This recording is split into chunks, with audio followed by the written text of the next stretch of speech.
Energy security has gained global significance today, with conservation, depletion and renewable becoming the buzzword. In the Indian context, energy security is important considering India is a significant consumer of oil and natural gas. The country is Asia's third largest oil consumer and the world's fifth largest energy consumer. However, while the country's energy needs are growing at a rapid pace, energy resources that are indigenously available are not increasing at the same pace.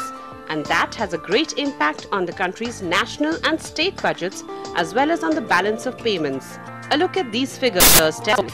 The demand for petroleum products, as per the report of the Working Group on Petroleum and Natural Gas during the 12th plan, is projected to increase from 152.9 million metric tons in 2012 to 186.2 million metric tons in 2017. However, the projected production of crude oil within the country during the 12th plan is 42.26 million metric tons in 2012-2013 and is expected to fall to 41.06 million metric tons in 2016-2017. This will only increase the gap between demand and supply, resulting in an increase of import of crude oil in the coming years. In 2011 to 2012, India imported 125.59 million metric tons of crude oil valued at $150 billion, a 48.5% increase over 2010-2011. Rising crude oil prices and the weak rupee have resulted in oil imports constituting a gargantuan 85% of the country's total trade deficit. One of the major challenges, of course, we are facing is in terms of becoming secured on energy sources. If you continue to import bulk of it, now it's 70% almost, and we are going to be importing maybe 85-90%. So the Planning Commission cannot just be doing projections of saying that we are going to import 80%, 90% and maybe 100%. That's not a job. Actually, they should find out how we will be able to more reliant on domestically available resources.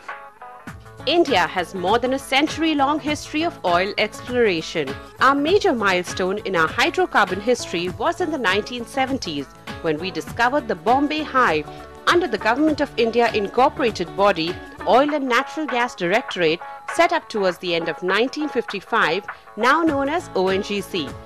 ONGC has been producing almost 60% of the country's crude oil production.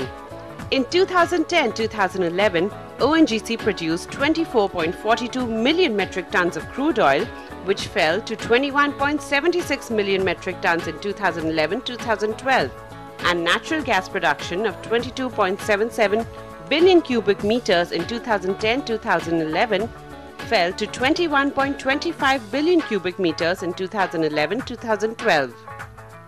80% of ONGC's production comes from 15 fields which are 35 to 50 years old, and maintaining production from these fields is becoming difficult, says ONGC. But renowned economist Dr. Vijay Kelkar thinks otherwise. It's called sort of what is the recovery rate or total recovery out of our oil fields. Yes, I think we can increase it by at least 25-30% with better technology, better reservoir management. For instance, Bombay High, if I recall correctly, Bombay High have a lot of similar properties as North Sea oil fields.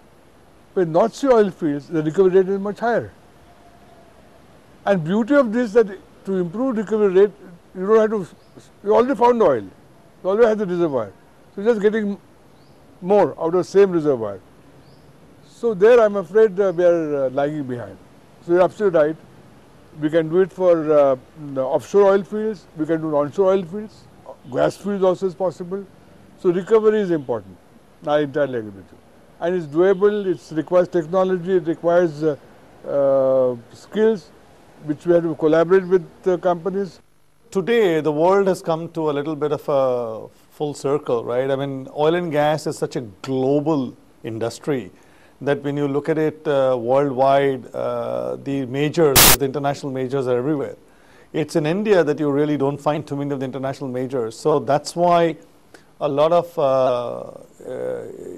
sort of pressure is on the NOCs in India today.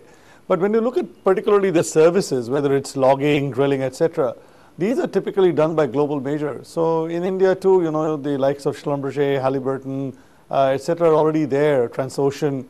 And that's the trend worldwide. I mean, there are specialists for this job. You don't have to develop all these competencies in-house. You have to just be efficient in finding out the right experts for you and then contracting them to do the job. India is rich in terms of energy resources. Directorate General of Hydrocarbons report says that as of 2010-2011, the total hydrocarbon resources, inclusive of deep waters, are estimated at around 10 billion tons of oil and oil equivalent of gas, and ultimate reserves of 3.78 billion tons have been established. Yet today, after 4 decades of our first discovery, only 20% of India's sedimentary basins have been well explored. This despite the fact that in 1997, the government opened up this sector to competition by announcing the new Exploration Licensing Policy, or NELP, which abolishes the monopoly of state oil companies in exploration and production of crude oil and makes access to exploration areas fully competitive. The implementation of NELP licensing has not been as robust, perhaps, as the formulation of the contract terms. There are enough reports in the papers to suggest that the companies have difficulty securing an expeditious resolution of all the various matters that underpin a smooth movement from the signing of a contract to its effective implementation.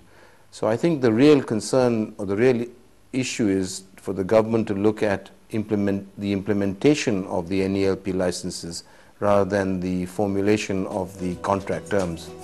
NELP, which was set up in 1997, has completed 9 rounds of bidding. About 47.4% of the total sedimentary area of about 3.14 million square kilometers has been awarded under 248 exploration blocks. 80 deep water blocks have been awarded under various NELP bidding rounds to private players like Reliance, which got 24 blocks, ONGC with 43 blocks, ENI with 1 block, BHP Billiton with 7 blocks, Santos with 2 blocks, BP Exploration with 1 block, BG Exploration and Production India with 1 block, and Kane Energy with 1 block. So has NELP changed the Indian oil and exploration landscape, and has it succeeded in attracting private and foreign players into this sector? We find out after a short break.